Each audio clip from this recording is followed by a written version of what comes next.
एक महत्त्वाची बातमी आहे। कोरटकरला 2 दिवसांची पोलीस कोठडी आता सुनावण्यात आली आहे। 2 दिवसांची पोलीस कोठडी सुनावली आहे। आज त्याची पोलीस कोठडी संपत होती, मात्र त्यानंतर त्याला 2 दिवसांची अधिक पोलीस कोठडी सुनावण्यात आली आहे। आपले प्रतिनिधी रणजित माझगावकर आपल्यासोबत फोन लाईनवरून जोडले गेलेत। रणजित, काय म्हणता? काय कोरटकरला कोणत्या कारणासाठी 2 दिवसांची कोठडी अजून सुनावली आहे? पोलिसांनी 5 दिवसांची पोलीस कोठडीची मागणी केली होती, कारण कोरटकर ज्या ठिकाणी राहिलेला आहे त्याला आर्थिक मदत कोणी केली, कुठल्या हॉटेलमध्ये तो राहिला होता, त्यांनी जी 5 नावं दिली होती ती व्यक्ती नेमकी कोण आहेत या सर्वांचा तपास करण्यासाठी पोलिसांना 5 दिवसांची पोलीस कोठडी पाहिजे होती। या संदर्भात जोरदार युक्तिवाद सुद्धा झालेला आहे।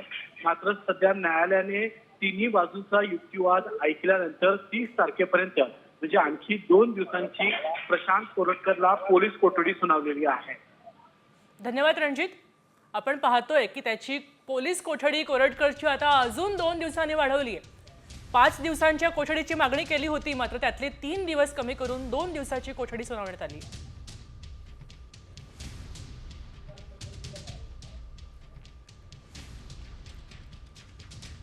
आपण पाहतोय की आज सकाळी 8 वाजल्यापासून कोरटकरला कोर्टात हजर केलं होतं।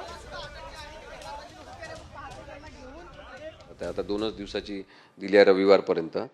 खरं तर पोलिसांनी 5 दिवसाची मागितली होती पोलीस कोठडी, परंतु न्यायाधीशांनी तो निर्णय घेताना 5 दिवसाची न देता 2 दिवसाचीच केवळ दिलेली आहे। काही असलं तरी पोलीस कोठडी मिळालेली आहे। पोलिसांना तपासामध्ये पूर्ण लक्ष केंद्रित करून काही गोष्टींवर तपास वेगवान पद्धतीने आणि कॉर्डिनेटेड पद्धतीने करावं लागेल असं मला वाटते। त्यासाठी जसं पूर्वी झालं तसं व्हायला नको।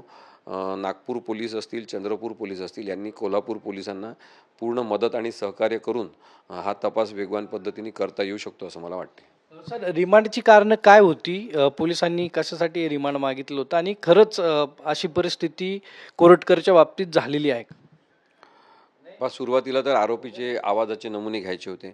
त्यांनी आता म्हटलं की आवाजाचे नमुने आम्ही घेतलेले आहे आणि ते फॉरेन्सिकला तपासासाठी पाठवलेले आहे। त्यानंतर त्यांचं पोलिसांनी हे म्हणणं मांडलं पोलिसांतर्फे आणि सरकारी वकिलांतर्फे सुद्धा की साधारणतः 6 ते 7 गावांमध्ये प्रशांत कोरटकर यांनी प्रवास केला आणि तिथे ते लपून बसण्याचा प्रयत्न त्यांनी केलेला आहे।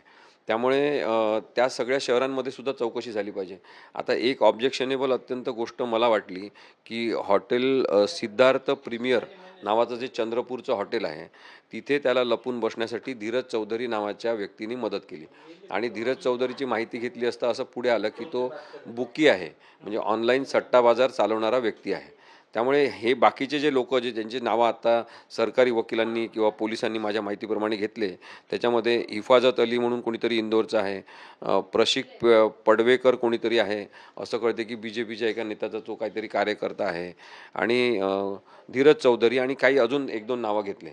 तर या सगळ्या लोकांची सुद्धा चौकशी करावी लागेल, कारण की त्यांनी त्याला कार एक प्रोव्हाइड केली जी कार पोलिसांनी जप्त केली असं म्हणतात।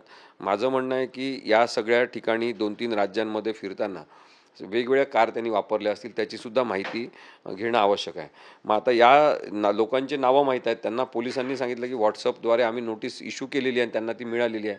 हे जर काही जण हजर झाले तर त्यांची चौकशी समोरासमोर प्रशांत कोरटकर याच्या करून काही गोष्टी माहिती करून घेणं किंवा